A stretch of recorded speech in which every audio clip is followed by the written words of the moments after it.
4절의 소절입니다. 신명기 9장 4절의 소절 말씀 같이 합독하겠습니다. 시작.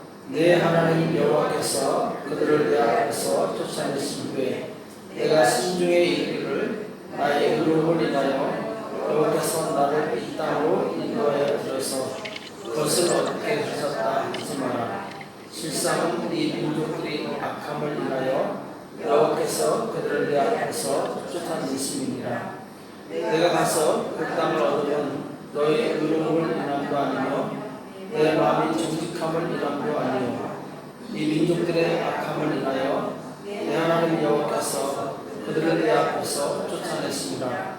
여호와께서 이같이 하심은 내 열조 아브라함과 이삭과 야곱에게 하신 맹세를 이루려 하심이니라. 아멘.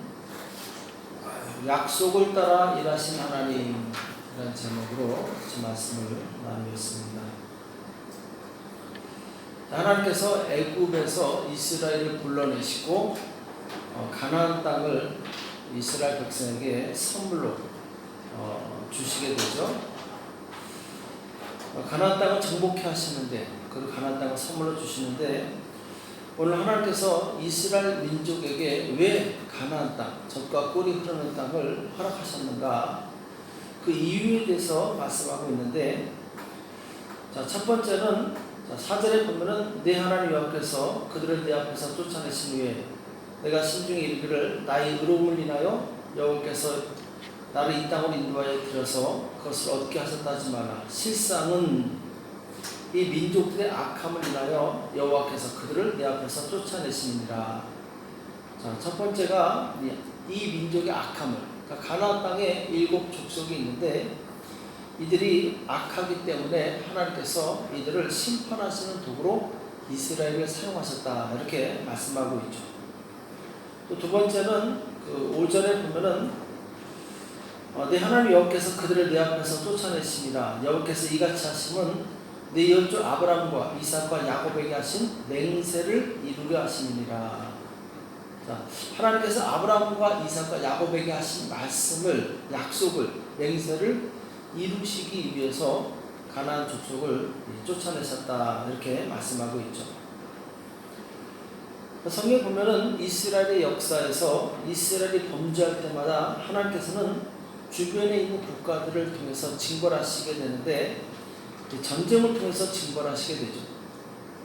사사시대에도 끊임없이 주변에 있는 국가들이 이스라엘을 괴롭히게 되는데, 추수 때만 되면, 곡식을 추수하기만 하면은 이방 민족이 와서 다 빼앗아 가버립니다. 근데 언제 그랬느냐? 하나님을 떠나서, 하나님을 반역하고 하나님을 거스렸을 때 하나님께서 주변에 있는 나라들을 통해서 이스라엘을 징계하시는 내용이 나옵니다. 이스라엘 민족이 망할 때도 북이스라엘은 아수르에 의해서, 남유다는 바벨론에 의해서 망하게 되는데, 그 이유가 무엇이냐? 바로 그들이 악하기 때문에. 그러니까 아수르나 바벨론은 이방 민족이 우상을 섬기는 나라들이 하나님의 백성이 아닙니다. 그럼에도 불구하고 하나님께서는 그들을 통해서 이스라엘을 징계하시게 되는데, 왜 그렇게 하셨느냐? 바로 이스라엘이 범죄하였기 때문에. 그러니까 하나님께서는 범죄한 그 민족을 책망하시는, 심판하시는 거예요. 그래서 오늘날 가나안 땅을 정복하게 하실 때도 이스라엘 민족이 의로워서 정복하게 하신 것이 아니다. 가나안 땅 민족이 워낙 악하기 때문에 그들의 죄를 심판하시기 위한 도구로 이스라엘을 사용하신 것이다. 그러니까 이스라엘 민족은 교만할 수가 없죠. 이스라엘 민족은 스스로가 우리가 의롭기 때문에 저들을 징계하는 도구로 쓰임받았다, 이렇게 착각하지 말라는 거죠. 더 악한 자를 심판하시기 위해서 더 악한 자를 들어 쓰신 것이죠. 그러니까 이스라엘 민족도 이 밑에 보면은 이 금송아지 사건으로 하나님을 반역한 그 이야기를 합니다. 그러면서 너희들의 악함을 기억하라, 이렇게 말씀하고 있습니다. 그러니까 우리가 죄인인 것을 기억하고 우리가 완악한 것을 기억하면 우리는 누구를 함부로 정죄하거나 판단할 수가 없습니다. 왜? 우리는 똑같은 죄인이기 때문에. 또 또 하나님께서 가나안 땅을 정복하게 하신 그 가장 큰 이유가 약속을 이루시기 위해서. 그러니까 아브라함에게 이 가나안 땅을 약속으로 주셨죠. 그 약속을 이루기 위해서 하나님께서 그 땅을 허락하셨다. 역시 이스라엘 백성이 의롭기 때문에 가나안 땅을 주신 것이 아니라 약속 때문에 주셨다. 이렇게 말씀하고 있습니다. 사실 이스라엘 백성은 정말 많은 죄를 범합니다. 하나님을 여러 번 떠나게 되죠. 자, 그럼에도 불구하고 이스라엘이 돌아와서 회개하고 주께 용서를 구하면 주님이 용서해 주시고 다시 회복해 주시는 이 사건이 계속해서 반복이 되죠. 자, 오늘 하나님께서는 이스라엘 민족이 의로워서가 아니라 하나님의 계획에 따라, 하나님의 약속에 따라 일하시는 내용을 보게 되는데, 약속에 따라 일하시는 하나님, 이 성품을 우리가 잘 이해하게 되면은 우리에게 큰 은혜와 능력이 됩니다. 자, 이 세상에 죄를 짓지 않고 사는 사람이 누가 있겠습니까? 다 죄 가운데 있고 죄를 행하면서 살고 있죠. 죄인들에게 가장 큰 소망과 위로가 있다면은 하나님께서는 약속의 하나님이시라는 거예요. 자, 약속의 하나님. 약속의 하나님은 우리에게 바로 너희가 내게 돌아오면은 내가 너희를 회복시켜 주시겠다. 이렇게 약속하셨다라는 거죠. 이 약속을 따라서 우리가 기도할 때 기도 응답을 받기도 하고, 그리고 하나님의 능력을 경험하게 되기도 하는 거죠. 역대하 7장에 보면은 하나님께서 솔로몬에게 주신 약속이 있습니다. 그리고 이 솔로몬에게 주신 이 약속으로 인해서 후손 대대로 약속에 따라서 기도하는 내용이 나오는데, 역대하 7장 13절에 보면은 혹 내가 하늘을 닫고 비를 내리지 아니하거나, 혹 메뚜기로 토산을 먹게 하거나, 혹 연병으로 내 백성 가운데 유행하게 할 때에, 하나님께서는 주변에 있는 국가들을 통해서, 전쟁을 통해서 이스라엘을 징계하셨을 뿐만 아니라 기근이나 메뚜기나 혹은 자연재해로, 여러 가지 자연재해로 이스라엘을 심판하시는 내용이 나오죠. 자, 그때 이런 자연재해가 왔다는 것은 이스라엘 백성이 죄를 범했다는 증거죠. 역대하 7장 14절에 보면은 내 이름으로 일컫는 내 백성이 그 악한 길에서 떠나 스스로 겸비하고 기도하여 내 얼굴을 구하면 내가 하늘에서 듣고 그 죄를 사하고 그 땅을 고칠지라. 자, 이것이 바로 하나님의 약속입니다. 비록 내 백성이 죄를 짓고 그 죄로 인해서 징계를 받고 고난 가운데 있다 할지라도 그 악한 길에서 떠나 스스로 겸비하고 기도하여 내 얼굴을 구하면 내가 하늘에서 듣고 그 죄를 사하고 그 땅을 고쳐주시겠다, 이렇게 말씀하고 있습니다. 그리고 15절에 보면은 이곳에서 하는 기도에 내가 눈을 들고 귀를 기울이니 이는 내가 이미 이 전을 택하고 거룩하게 하여 내 이름으로 여기 영영이 있게 하였음이라. 내 눈과 내 마음이 항상 여기 있으리라. 솔로몬이 마음을 다하여 힘을 다하여 정성껏 성전을 건축하게 되는데, 자, 하나님의 눈이 어디에 있느냐? 이 성전에 있겠다라는 거죠.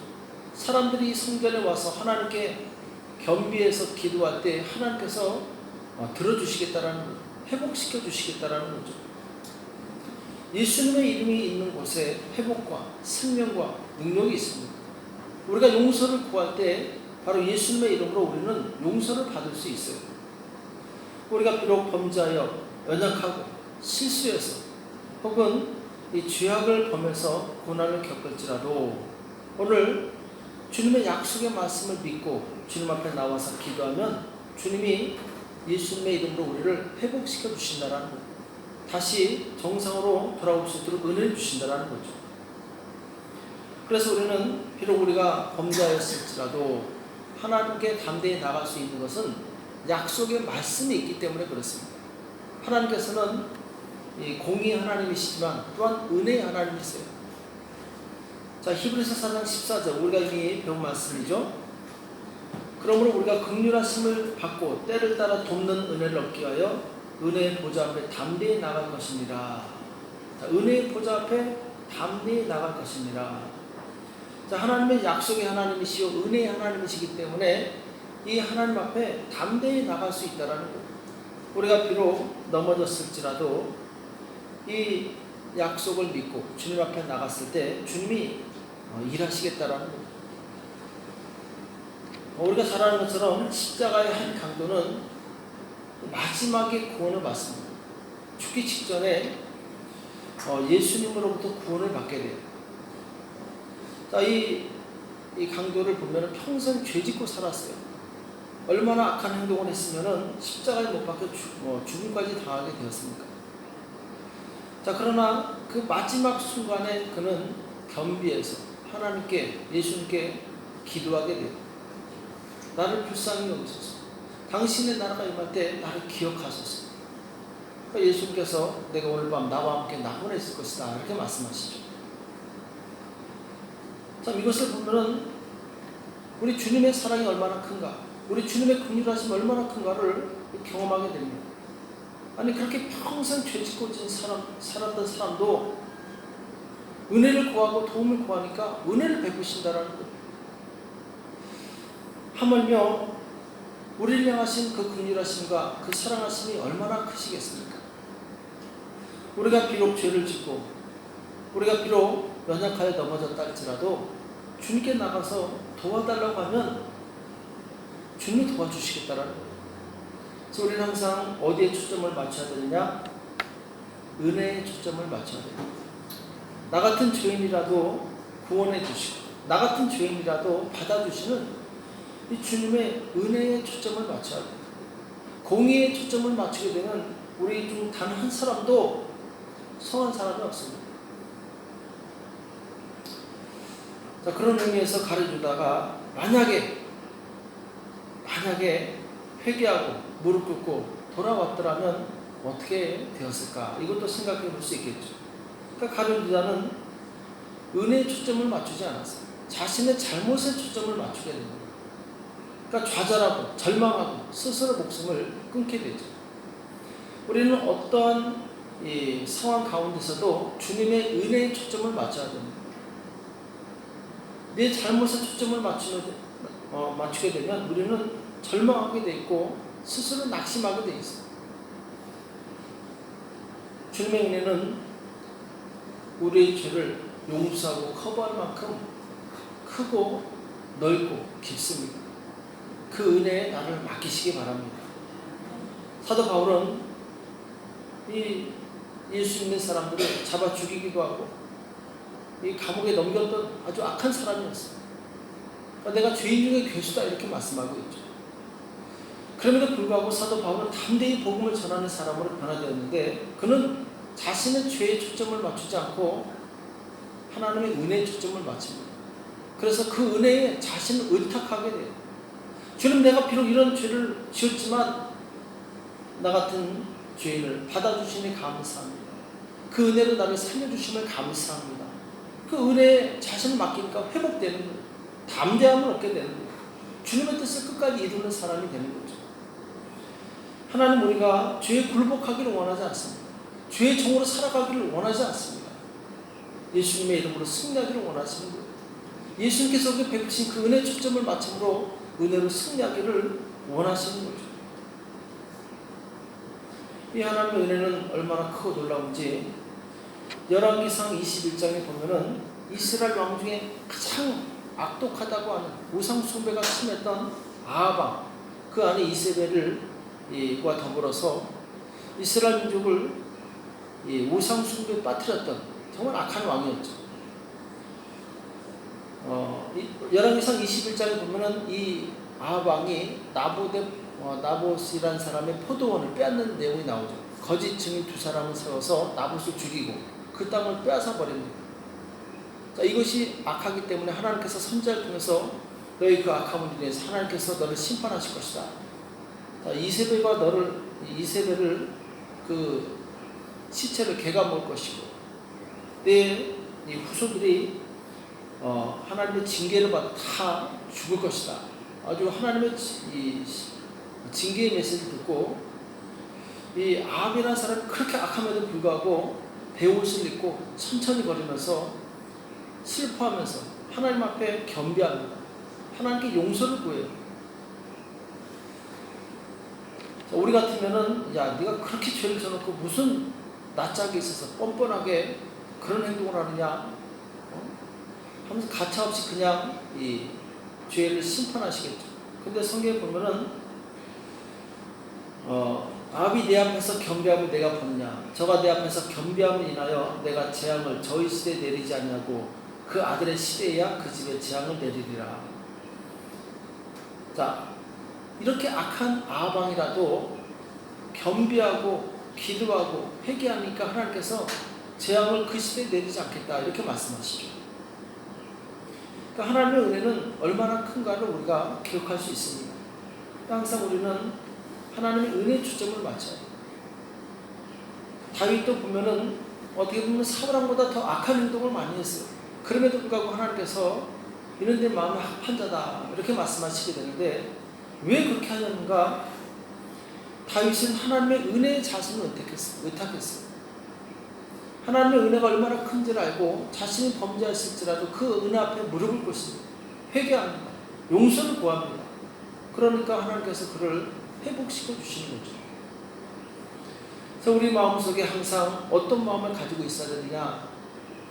다윗이 시편 23편에서 고백했던 것처럼 여호와는 나의 목자시니 내가 부족함이 없으리로다. 그가 나를 푸른 초장으로 누이시며 쉴만한 물가로 인도하시는도다. 내 영혼을 소생시키시고 자기 이름을 위하여 의의 길로 인도하시는도다.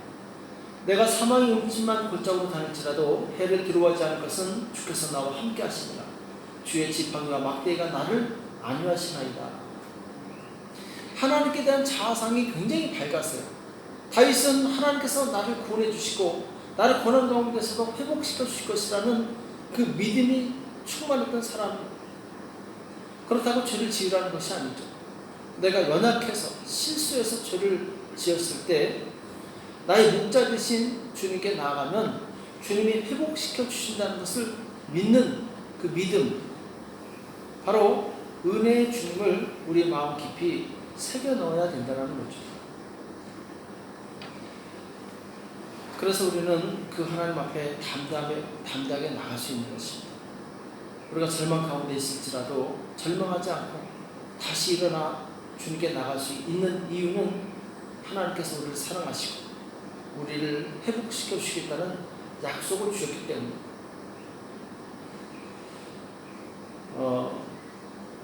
시편 37편 23절에 보면은 여호와께서 사람의 걸음을 정하시고 그 길을 기뻐하시나니 저는 넘어지나 아주 엎드러지지 않냐면 여호와께서 손으로 붙드심이로다.